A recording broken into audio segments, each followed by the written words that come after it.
बिस्मिल्लाहिर्रहमानिर्रहीम। अस्सलाम वालेकुम नाज़रीन, मेरा नाम सरवत वलीम है। रूस और यूक्रेन की जंग जो है वो ख़तरनाक मरहले में दाखिल हो गई है। कैसा लगता है कि मुर्दा जिस्म हों और बहुत सारे हों और अपनी सरजमीन पर वापस भेज दिए जाएं, मगर ये काफ़ी नहीं है। बहुत सारे और भी लाशें हैं और भी मुर्दा जिस्म हैं जो एक दूसरे मुल्कों के अंदर मौजूद हैं, जो अपने मुल्क की सरजमीन के लिए, अपनी सलामती के लिए लड़ते हुए कुर्बान हो गए। रूस और यूक्रेन का मामला भी कुछ ऐसा ही है। रूस और यूक्रेन की जंग 1239वें दिन के अंदर दाखिल हो गई। अगर मैं इसे घंटों के अंदर तब्दील करूं तो ये हर वो शख्स जानता है इस तकलीफ को जो रूस का बासी है या फिर यूक्रेन का रहने वाला है। इस वक्त 29,736 घंटे गुजर चुके हैं। 29,736 घंटों में मुसलसल गोलियों की आवाज़ें हैं, गोला बारूद की आवाज़ है,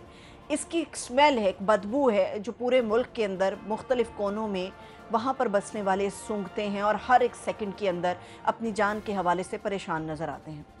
रूस इस वक्त बिल्कुल दबाव महसूस नहीं कर रहा। यूक्रेन बज़ाहिर तो जाहिर कर रहा है कि उन्हें कोई दबाव नहीं है, लेकिन ऐसा लगता है कि रूस का पलड़ा अभी भारी है। रूस की तरफ से जो खबर हमारे सामने आई है, 1000 से ज़ायद मुर्दा लाशें, एक जिस्म जो कि कंटेनर्स के अंदर भरे गए हैं, और मुख्तलिफ़ किस्म की तस्वीर भी हमारे सामने आई हैं जो ये बयान करती हैं कि रूस को जो 50 दिन की डेडलाइन अमरीकी सदर डोनाल्ड ट्रंप ने दी थी, जो बज़ाहिर लगता है इन तस्वीरों को देख कर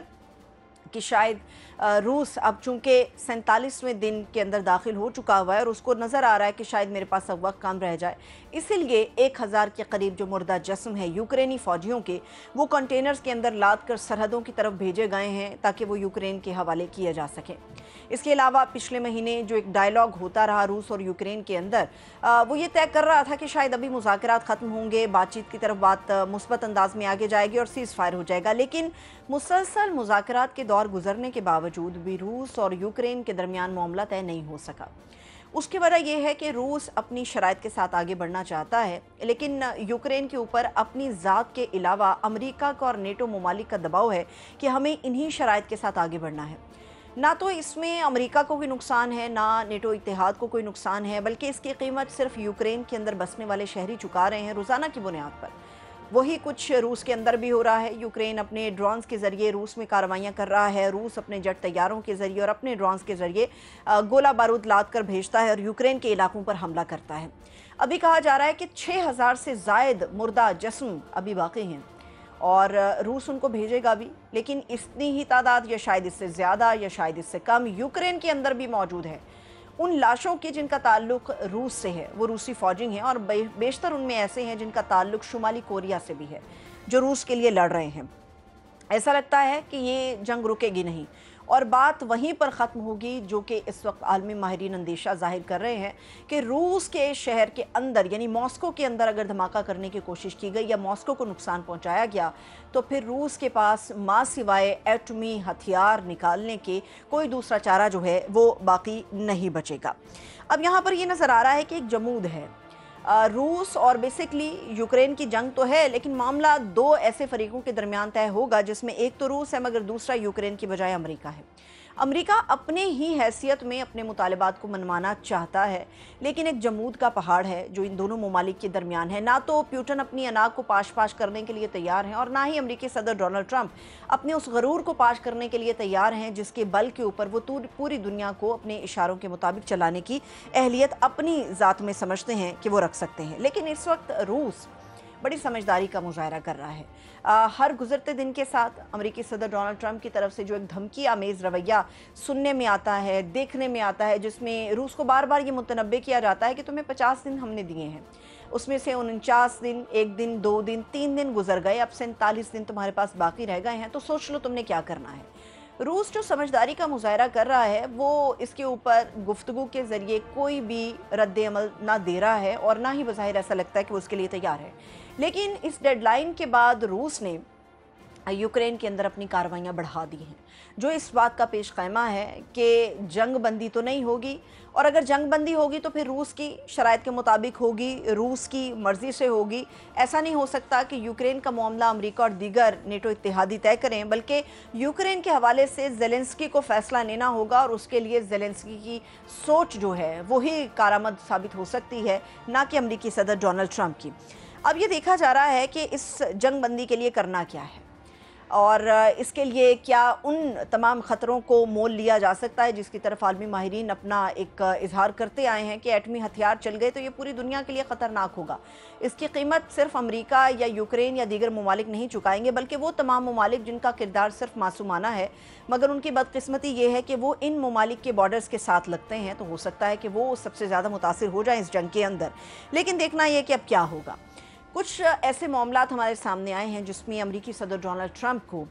ये बावर कराया गया है कि आपने जो ज़ेलेंस्की को यूक्रेन के अंदर जाकर ये मशवरा दिया है कि तुम्हें उन हथियारों का इस्तेमाल करना चाहिए जो मॉस्को के अंदर तक जा सकें और मॉस्को को नुकसान पहुंचा सकें।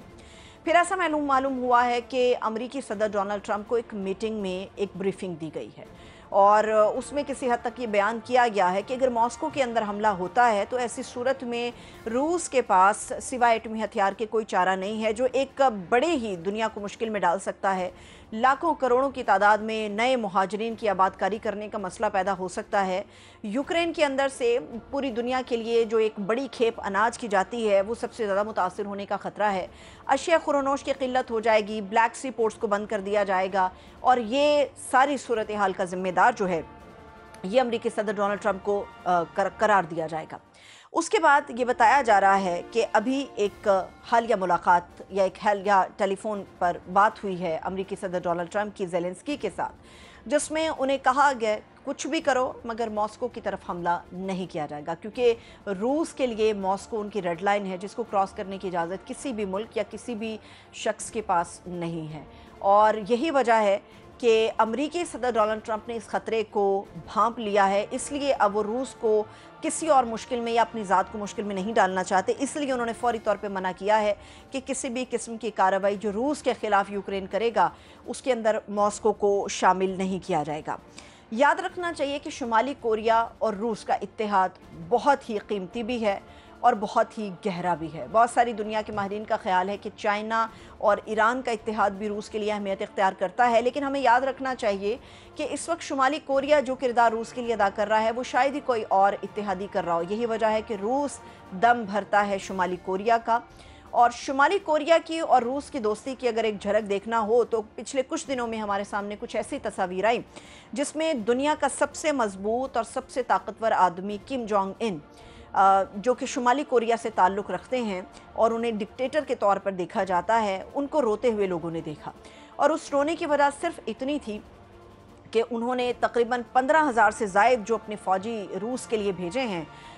उसमें एक फ़ौजी की जब लाश उनके सामने ताबूत में परचम में लिपटी हुई आई तो वो उस ताबूत से लिपट कर रोने लगे।